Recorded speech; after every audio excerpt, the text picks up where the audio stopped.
اعوذ باللہ من الشیطان الرجیم بسم اللہ الرحمن الرحیم الصلاۃ والسلام علیک یا سیدی یا رسول اللہ وعلی آلک واصحابک یا حبیب اللہ الصلاۃ والسلام علیک یا شفیع المذنبین وعلی آلک واصحابک یا رحمۃ للعالمین۔ برادران اسلام، آج ہماری گفتگو کا عنوان ہے کہ اللہ کے محبوب اللہ کی دی ہوئی طاقت سے مردوں کو زندہ فرماتے تھے۔ دوستان گرامی قدر، اللہ کریم اپنے نیک بندوں کو، اپنے انبیاء کرام کو، اپنے رسولوں کو یہ عظمت اور شان عطا فرماتا ہے اور انہیں یہ کمال عطا فرما دیتا ہے کہ وہ اللہ کی دی ہوئی طاقت سے مردوں کو زندہ فرماتے ہیں۔ جیسا کہ شفا شریف کے اندر ہے، جلد نمبر 1 صفحہ نمبر 212 پہ روایت موجود ہے، کریم آقا علیہ الصلاۃ والسلام کی بارگاہ میں ایک شخص حاضر ہوا۔ اس نے عرض کی، یا رسول اللہ صلی اللہ علیہ وسلم، میں نے فلاں وادی میں اپنی چھوٹی سی بچی کو دفن کیا تھا، پھینک دیا تھا۔ تو آقا کریم علیہ الصلاۃ والسلام کی بارگاہ میں عرض کرتا ہے، یا رسول اللہ، آپ اسے زندہ فرما دیں تو میں آپ کا کلمہ پڑھ لوں گا۔ تو اللہ کے محبوب علیہ الصلاۃ والسلام نے فرمایا، مجھے اس وادی میں لے چلو۔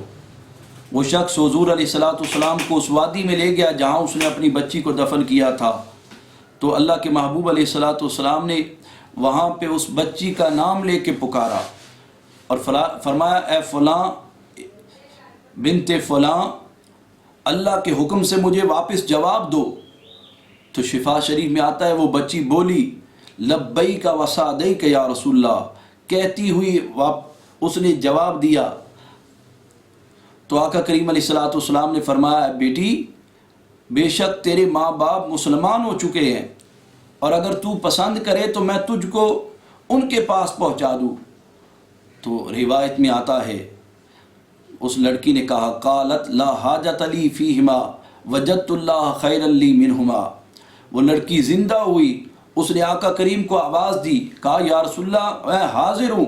حضور نے فرمایا، تمہارے ماں باپ مسلمان ہو چکے ہیں، اگر چاہے تو میں بھی تم دوبارہ ان کے پاس بھیج دوں دنیا میں۔ تو عرض کرنے لگی، یا رسول اللہ صلی اللہ علیہ وسلم، مجھے اس کی حاجت نہیں ہے، اور میں نے اللہ تعالیٰ کو ان دونوں سے بہتر پایا ہے، یعنی جو کچھ مجھے ان سے نہیں ملا ہے، مالک مجھے ان سے زیادہ بہتر عطا فرما رہا ہے۔ دوستان گرامی قدر، اس روایت سے پتہ چلا کہ اللہ کریم نے اپنے محبوب علیہ الصلاۃ والسلام کو یہ اختیار عطا فرمایا ہے، یہ طاقت عطا فرمائی ہے۔ جس طرح اللہ کے پیارے نبی جناب عیسیٰ روح اللہ مردوں کو زندہ فرماتے تھے، اس طرح اللہ نے اپنے محبوب کو بھی یہ کمال عطا فرمایا ہے کہ حضور بھی جب اشارہ فرمائیں تو مردے زندہ ہو جاتے ہیں۔ جیسا کہ بیہقی شریف کے اندر دوسری روایت میں آتا ہے کہ آقا کریم علیہ الصلاۃ والسلام کی بارگاہ میں ایک شخص حاضر ہوا، عرض کی، یا رسول اللہ، میں اسلام تب قبول کروں گا کہ آپ میری بچی فوت ہو گئی ہے، اسے زندہ کر کے دکھائیں۔ آقا کریم علیہ الصلاۃ والسلام نے فرمایا، مجھے اس کی قبر پہ لے چلو۔ محبوب نے یہ نہیں فرمایا، صحابی، اب جو فوت ہو گئی ہے اسے دوبارہ میں کیسے زندہ کر سکتا ہوں؟ زندہ کرنے والا اللہ ہے، موت اور زندگی دینے والا اللہ ہے، اس کے علاوہ کوئی زندگی اور موت نہیں دے سکتا، کسی کو زندہ نہیں کر سکتا۔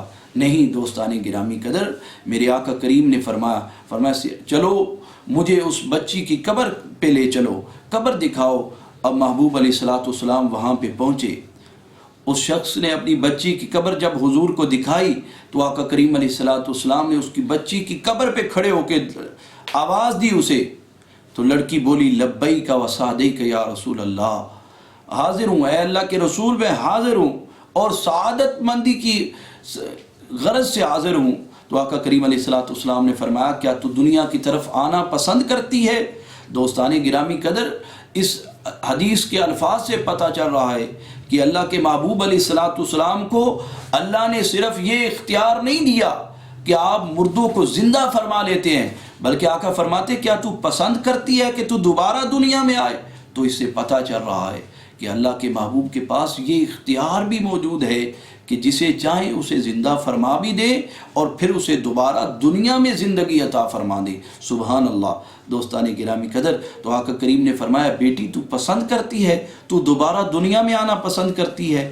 تو اس نے عرض کی فقالت لا واللہ یا رسول اللہ انی وجدت اللہ خیر لی من ابویہ ووجدت الآخرۃ خیر لی من الدنیا۔ اس نے عرض کی یا رسول اللہ مجھے اللہ کی قسم مجھے دنیا میں آنا پسند نہیں ہے، مجھے دنیا سے آخرت والی یہ زندگی زیادہ پسند ہے۔ دوستان گرامی قدر، یہ روایت شفا شریف کی پہلی جلد صفحہ 211 پہ موجود ہے۔